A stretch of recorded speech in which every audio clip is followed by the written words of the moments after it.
ashyolarni, üzümni, oshliqni va undan boshqa narsalarni aroq siqchiga setib berguchilarning o'zi ham la'natidir demoqchi.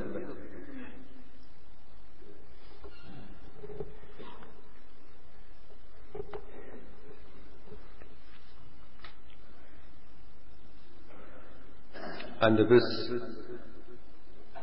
bu to'g'riliq desak gapimizni tugitib bo'g'ilib bo'lmaydi. İslam nima uchun ana shu aroqni, ana shu chekimliklarni, heroinga o'xshagan, nashchiga o'xshagan mushundaq narsalarni, endi mavu muxurka deymiz endi. Sigaret deb qo'yamiz mavu, qopq tamakilar. Bu to'g'riliq inshaalloh yana to'xtalamiz. Mushu narsalarning hammasi harom qilindi. Nima uchun harom qilindi? Albatta, islom o'zining kuchayib qilishi, Allohning qandaqdir bir turkum tamakilarning chekilib tugishiga qarab turolmaganligi, lozim bo'lib qolganligi, o'ziga kerak bo'lib qolganligi uchun emas. O'zining sog'lomligi uchun emas. Alloh subhanahu va taolo pok munazzah zotdir. Allohga sog'lomlik yoki undan boshqa narsalarni ishlatishga bo'lmaydi. Alloh subhanahu va taolo mangu hayot zotdir. Allohning o'zi salomat zotdir. Salomatlikni bizga beg'ishlaydigan, ato qiladigan zotdir. Endi Allohga bu narsalar kerak emas. Bu faqat bizni himoya qilganlik uchun, bizning manfaatimiz uchundir. Alloh subhanahu va taolo nimani halol qildi?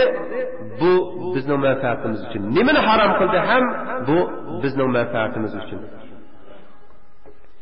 Shuning uchun biz avlodlarga, oramizdagilar o'zaro bir-birimizga, yoshlarga bu narsaning, bo'libmi ayollarga, erlar zerikib aroqdan boshqa bir nimaga o'tib qolgan bo'lsa, ayollar kirib ketayotgan ahvol og'ir. Bo'libmi mushu farzandlarini oliy maktablarga berayotgan ota-onalar qattiq diqqat qilishi. Bu ota bolani tepib qo'yish uchun ota emas. Bolaning qo'sqi osh qomisini oti bo'lganligimiz emas. Bolaning yeydigan, xashlaydigani yanchig'idan o'sib qolmasalar biz oti bo'lganligimiz emas. Nurg'un otalar bor. Milliard pullarni topgan ota-onalar bor. Lekin sizning bir bolangiz fohishiga o'g'ilib qolgan bo'lsa, qizingiz iffatnomasini oymasini sotadigan odam bo'lib qolgan bo'lsa, sizning bu millioningizning nima zarurati? Kim xashlab bersin? Farzandingiz sizningki ra'yingizga boqmaydigan, siz mangan yaxshi yo'llarni mangmaydigan, odam yo'lda mangmaydigan, axloqli bola bo'lmagan bo'lsa, bu yigitni beqib cho'ng qilganingizning nima zarurati? Pushmon qilasiz balkim. Boylik, haqiqiy boylik bir farzandingizning sizning mangan yo'lingizda minib, siz ey Alloh degan bo'lsangiz, Rabbim Allohdir deb sizdan shuni o'rganganingizni sizdan o'rgangan bo'lsa, payg'ambar alayhisolatu vassalom deb og'zingizdan chiqqan soatlarda shu bolamizda bir o'zi tinida jug'uldash bo'lib, sallallohu alayhi va alihi vasallam nima deganda bizga deyalagan bo'lsa, sizning odig'ingiz chiqadi, haqiqiy boylik desak shuni desak bo'ladi. Ammo bugungi kunda ota-onalar bolalarining nega berib, nega yetib, nega turayotganliklari bilan kari bo'lmaydigan yoki kari bo'lmaydigan. Ona tepa oldirash bo'lsa, bu xotinlar ko'chaga chiqib ketsa, uni qilamiz, buni qilamiz, do'kon ochamiz, yana undan boshqa jiq ishlari ichimiz pishib qoladigan uyda. Yaxshi odam bo'lib, oilada erning tahoratida o'tirib, bir oiladagi farzandlarni yaxshi tarbiyalab chiqish onalarning zerikishlik ishlari bo'lib qolsa, İçinişlik işleri olup kalsa, ben bu şundan ötüp gitemdi o yan. Ötüp gitti benim ömrüm de, onundan kaçıdığın yirginişlik iş olup kalsa, bu acep emes mi? Uval emes mi bizde? Bunundan artık düşkünlük, artık köngül yerimlik bulamdı. Ana boğan zat, öz farzandini yaxshi tarbiyalab chiqish uchun uyda o'ltirishning o'zini o'ziga bir or-nomus, bir xo'rlanganlik deb his qilsa, uydan ko'chko'yga chiqib ketishni, do'konni ichib kunduzi mol setib, kashta iffatlarini setib yoki o'zining obro'yini setib, o'zi yili o'cha yili bu choyda o'ltirib Yine mağöydün çıkını unutup kılıp, yan bir tüşüklerge ketip kılıp, hele işken özü, arıq işken tans oynagan kutulluğunu bile olturup, kılıç, ular için özünün insandek, ademidek yaşaganlığı da bilinip, ademdek yaşasının özü, bular için numusda bilindiğin bu qalsa, kelgüsü evlatlardan nemi ümit var? Atalar tehi aldırışıp kes. Bana nerede turdu, nerede yattı, nereden turdu? Nimiş kıldı, kuyu nime, idiyesi nime, uyu nime, kayışı nime, nimeni izleydi bu bala. Digen bilen biz tehi sözleşip oturup bulanmasak, bu kanda atılık oldu bu. Hemen bir dek öz hoşallığını sırtını izleydi. Mümkün olsa iki üç yaki 4 xotun, 5 xotun birleşip, erlerini almay, erleri xotunlarını almay, yirak-yiraklığı sayahat çıketse.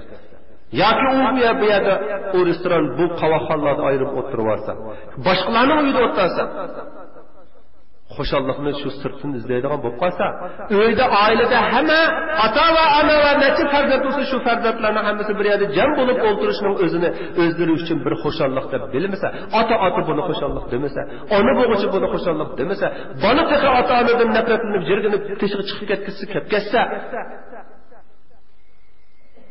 bu yaqıla etekler yaqıb olgan osmon zimin osmon bo'lgan zaman mı emasmi?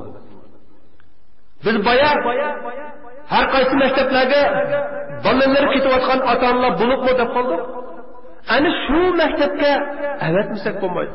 Chunki ma'rif bizga zarur. Biz o'qimasak bo'lmaydi. Bizning ko'pni bilishimiz, taraqqiy qilishimiz, yuksalishimiz kerak. Biz so'ralib bo'lib qolsak bo'lmaydi. Lekin mana shu o'rinlarga bolalarimizni biz qanchalik bir tarbiyalar, o'zini saqlash va o'zining iffat nomusini, obro'yini saqlash va axloqida turish ideyasini qanchalik to'g'rilay oldik, qanchalik bir narsa bera oldik bu to'g'rida.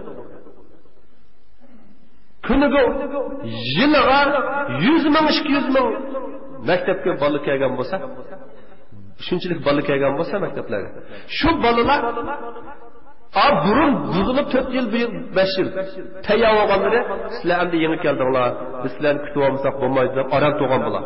Mavi yenidan yuzi ichilmagan, ko'zi ichilmagan bolalar bilan bir o'ltirib olish, ularni aroqqa zo'lab mas qilib olish, ularga o'zidagi eski asoratni bularga qoldirish va bulardan foydalanib bo'ladigan taraflari bo'lsa foydalanish, nomusiga tegish va yoki ko'zi ichilmagan yigitlarni o'ziga qaratib olish kuydi bu pata.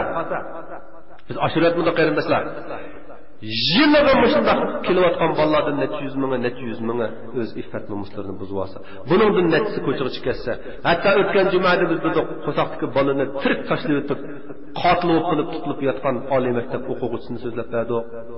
Ne heroinga berilib ketganlarni so'zlab berdi. Ne o'zi qahvaxonlarda, buning qishloqlarda 3 ta hamra bo'ladi. Chekishiga karvat yeb chiqa hamra bo'ladigan qizlar ko'chaga chiqib ketsa, o'g'irib ketsa bu yosh bolalarimiz bu maktabga nima qilib keldi? Nima qilib keldi zaten? Har qanday bir ota-ona o'zining bolalarining shu darajada buzilishi uchun har qaysi yurtlardan, buning yurtlardan mishaga atay ashlarni buzish uchun avatganmidi? Qanday emas. Buzilish nereden? Nimadan? Shayton mushloq ketdi. Bizga amal yo'q. Ixtiyorimiz emas mushta bo'libdi. Qanday emas. Shayton sana bir yurish yo'llarini to'qilgan bo'lsa, sen ondan ogoh bo'lgan bir yurish yo'llarini topmasa, kallavni silkimamsa, havasimiz kiraveramsa kaydiga. Mana bu ish ota-onani emas, hukumatni emas, maktablarni emas, jamiyatni emas, hammamizni birda qaqshyapti. O'zimizni qo'rqityapti. Alloh va rasulni ranjityapti. Allah subhanahu va taala har birlarimizga shundoq bir hidoyat basiratni ato qilsin. Xato ishlarni nashayon, xatolik oldida ko'ralaydigan bir idrok ato qilsin Alloh subhanahu va taala. Ana shu xatoliklarni ko'rib, tunib shuningdan yiroq qochadiganlardan o'zimizni tortadiganlardan qilg'ay ilohim. Alloh subhanahu va taala har birlarimizga haqni, to'g'rini, shu aynan haq to'g'ri bitim ko'rsatsin ilohim. Shuningga agishishni nisbat va axir davana alhamdulillah. Salatu vassalamu